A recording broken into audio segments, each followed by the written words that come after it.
Мерапрыемства арганізавана па ініцыятыве абласнога аддзялення беларускага таварыства веды. Спікерам выступіў намеснік начальніка факультэта генштаба ўзброеных сіл Ваеннай акадэміі Беларусі Андрэй Багадзель.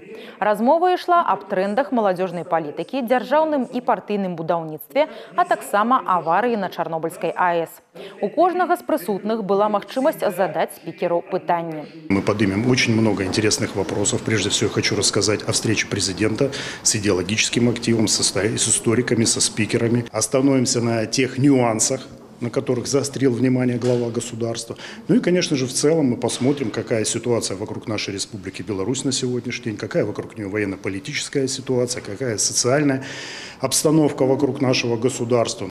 Асаблівы акцэнт сустрэчы Дню народнага адзінства і тэзісам кіраўніка дзяржавы. Дыскусіравалі аб задачах на бліжэйшую пяцігодку, дэмаграфічных пытаннях, а таксама рызыках і пагрозах нацыянальнай бяспекі.